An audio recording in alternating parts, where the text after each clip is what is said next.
Indonesia के शिमाली Sumatra के इलाके में चंद महीनों के अंदर तकरीबन 50 के करीब खवातीन और लड़कियां लापता हो जाती हैं। ये खवातीन और लड़कियां एक मखसूस गली में चले जाते, फिर वापस नहीं आते। फिर कुछ अरसे बाद इंडोनेशियन पुलिस एक उम्र रसीदा जोड़े को गिरफ्तार कर लेती है, जिनमें से एक को फायरिंग स्क्वाड खत्म कर देता है और दूसरे को उम्र कैद की सजा सुना। इंडोनेशिया का एक छोटा सा मकान, शिमाली सुमात्रा का एक आम सा इलाका, मकान ऐसा कि पहली नजर में शायद आप इसे दोबारा देखना भी पसंद न करें। न कोई खौफनाक दीवार, न कोई अजीब निशान, न ऐसा मंजर जिससे अंदाजा हो कि यहाँ कुछ गैर मामूली हो रहा है। और इस मकान में रहता था एक उम्र रसीदा आदमी, सादा सा चेहरा, आम सा लिबास, खामोश तबीयत, देखने में बिल्कुल मामूली। ऐसा आदमी जिसे आप सड़क पर देखें तो शायद आपके जहन में एक लम्हे के लिए भी ये ख्याल न आए कि ये शख्स खतरनाक हो सकता है। लेकिन ये आदमी इतना मामूली नहीं था जितना नजर आता था। इसका नाम था अहमद सुराज। लोग इसे एक रूहानी आमिल के तौर पर जानते थे। कुछ लोग अपनी दौलत के मसाइल लेकर इसके पास आते थे, कुछ मोहब्बत और खूबसूरती के लिए, कुछ अपनी इज़्दिवाजी जिंदगी के मसाइल का हल चाहते थे। वो इनकी बात सुनता था, इनके मसाइल समझने का दावा करता था और इन्हें उम्मीद देता था। लोग इस पर एतमाद करते थे और यही एतमाद इस कहानी का सबसे खौफनाक हिस्सा बनने वाला था, क्योंकि लोग इससे बचने के लिए नहीं, इसके पास खुद चल कर आते थे। फिर एक औरत गायब हुई, फिर दूसरी, फिर तीसरी। इब्तिदा में शायद किसी ने इन वाक़ात को एक दूसरे से नहीं जोड़ा। एक और औरत घर से निकली और वापस न आई। घर वालों ने इंतजार किया, फिर तलाश शुरू हुई, लेकिन कोई सुराग न मिला। कुछ वक्त गुजरा, एक और औरत गायब हो गई। फिर एक और कातिल, वो कहीं दूर नहीं था, वो इसी इलाके में था। लोग इसे देखते थे, इससे बात करते थे, और शायद सबसे हैरानकुन बात यह थी, वो लोगों की नजरों के सामने था, मगर फिर भी नजरों से ओझल था। आखिर एक इंसान इतने कत्ल कैसे कर सकता है? वो इतने अरसे तक पकड़े जाने से कैसे बच सकता है? और जब लोगों को हकीकत का पता चलेगा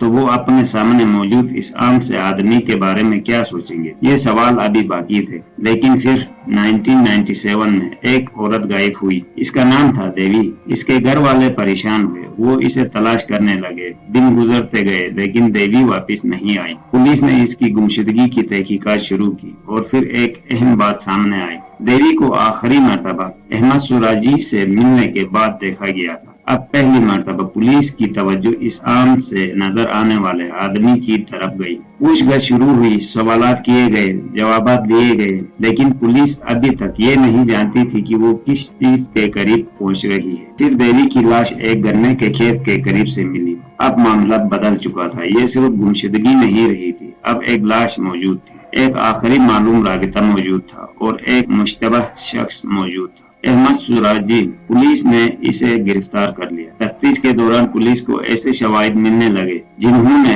एक इंतहाई खतरनाक सवाल खड़ा कर दिया। क्या देवी अकेली थी? पुलिस ने अहमद सुराजी के घर और आसपास के इलाके की तलाश शुरू की। जमीन देखी गई, मुख्तलिफ जगहों की निशानदही की गई, फिर खुदाई शुरू हुई। पहली जगह से शवाहिद मिले, फिर दूसरी जगह, फिर तीसरी जगह, और हर नई दरियाफ्त के साथ तफ्तीशकारों के सामने मौजूद कहानी मजीद खौफनाक होती गई। अब ये एक कातिल का मामला नहीं था। अब ऐसा लग रहा था कि जमीन के नीचे एक पूरा राज दफन है। लाशों की तादाद बढ़ने लगी और आखिरकार पुलिस के सामने 42 खवातीन और लड़कियों के कत्ल के केस मौजूद था। 42, ये सिर्फ एक अदद नहीं था, 42 जिंदगियां थी, 42 खानदान, 42 ऐसी कहानियां जिनका अंजाम एक ही शख्स के नाम से जुड़ गया था। और अब वो आदमी जिसे लोग अपनी मुश्किलात का हल समझते थे, एक बड़े कत्ल के मुकदमे के मरकज में खड़ा था। लेकिन अब सबसे बड़ा सवाल ये था, आखिर वो ये सब करता क्यों था? अहमद सुराजी ने अपने जराइम को एक अजीब रूहानी तस्वर से जोड़ने की कोशिश की। वो खुद को एक ऐसा शख्स समझता था जिसके पास आम इंसानों से मुख्तलिफ रूहानी ताकत हो सकती है। इसके बारे में बताया गया कि वो मखसूस रसूमात और अकायद के जरिए ताकत हासिल करने का तस्वुर रखता था। असल हकीकत ये थी कि एक कातिल अपने जराइम को एक ऐसी सोच के जरिए बयान कर रहा था जिसे वो अपने लिए जवाब समझता था। और शायद यही इस कहानी का एक और खौफनाक पहलू था, क्योंकि इसके पास आने वाले लोग इसे कातिल नहीं समझते थे,